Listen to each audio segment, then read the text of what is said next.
singing low while I pop a bottle off of your chain swinging, clang clang, and it.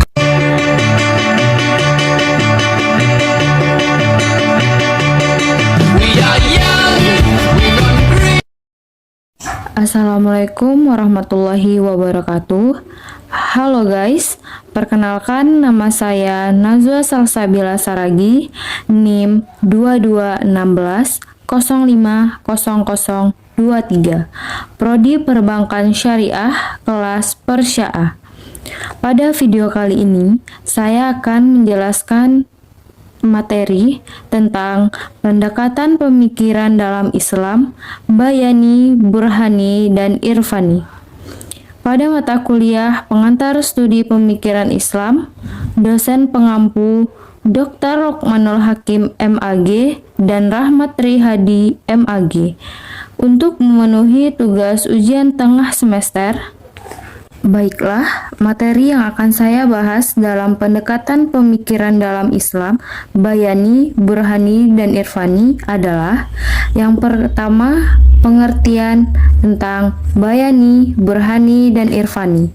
Yang kedua, contoh pendekatan bayani, burhani, dan irfani. Yang ketiga, ciri-ciri pendekatan bayani, burhani, dan irfani. Baik, materi pertama yang akan dibahas adalah pengertian bayani. Pengertian bayani tersebut adalah kata bayani berasal dari bahasa Arab, yaitu al-bayani yang secara harfiah bermakna sesuatu yang jauh atau sesuatu terbuka. Secara terminologi atau istilah, bayani adalah ilmu baru yang dapat menjelaskan sesuatu atau ilmu yang dapat mengeluarkan sesuatu dari kondisi samar kepada kondisi yang jelas. Sedangkan ulama kalam mengatakan bahwa al-bayan adalah dalil yang dapat menjelaskan tentang hukum. Slide selanjutnya tentang pengertian burhani. Burhani merupakan bahasa Arab yang secara harfiah berarti mensucikan atau menjernihkan. Menurut ulama ushul, al-burhan adalah sesuatu yang memisahkan kebenaran dari kebatilan dan membedakan yang benar dari yang salah melalui penjelasan. Secara epistemologi, burhani menekankan visinya pada potensi bawaan manusia secara naluriah, inderawi, eksperimentasi, dan konseptualisasi. Slide ketiga tentang pengertian irfani. Secara harfiah, al-irfan adalah mengetahui sesuatu dengan berpikir dan mengkaji secara dalam. Secara terminologi, irfani adalah pengungkapan atas pengetahuan yang diperoleh lewat penyinaran hakikat oleh Tuhan kepada hambanya setelah melalui riyadah. Dalam filsafat, irfani lebih dikenal dengan istilah intuisi.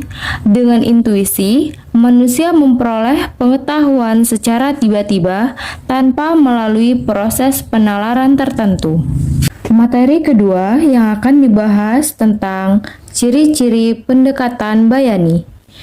Pendekatan bayani memahami teks sebagai pengetahuan jadi dan langsung, mengaplikasikan tanpa perlu pemikiran. Bayani mencakup disiplin-disiplin ilmu yang berpangkat dalam bahasa Arab. Menurut Imam Syafi'i, ada 4 asas bayani, yaitu Al-Quran, As-Sunnah, Qiyas, dan Ijma'. Kedua, ciri-ciri pendekatan burhani. Pendekatan burhani berpandangan bahwa sumber ilmu pengetahuan adalah akal yang berperan sebagai alat analisis. Dalam keagamaan burhani banyak dipakai oleh aliran berpaham rasionalis seperti Mu'tazilah dan ulama-ulama moderat.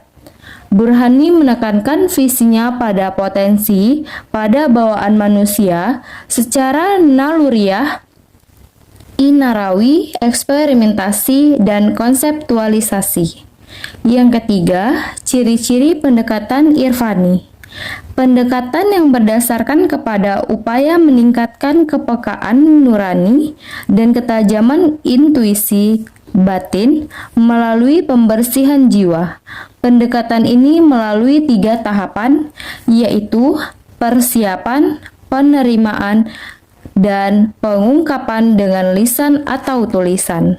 Materi ketiga yang akan dibahas tentang contoh pendekatan bayani.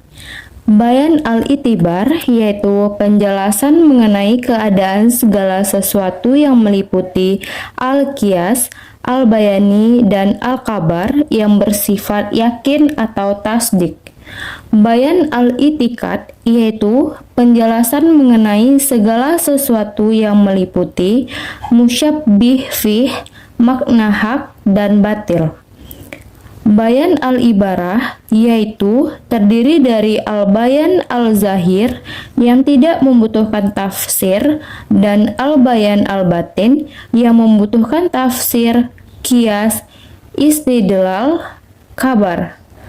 Bayan al-kitab yaitu media yang dapat dari pendapat-pendapat dan pemikiran dari katib khat, katib lafz, katib aqd, dan katib tabir.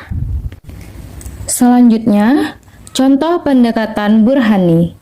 Ilmu al-lisan yaitu membahas lafaz kaifiyah, susunan dan cara merangkainya dalam diri manusia. Tujuannya adalah untuk memahami dan menetapkan aturan-aturan mengenai lafaz tersebut. Ilmu al-mantiq yaitu membahas masalah mufradat dan susunan agar dapat menyampaikan segala sesuatu yang bersifat indrawi yang tujuannya untuk menetapkan aturan yang menggunakan cara kerja akal untuk mencapai kebenarannya.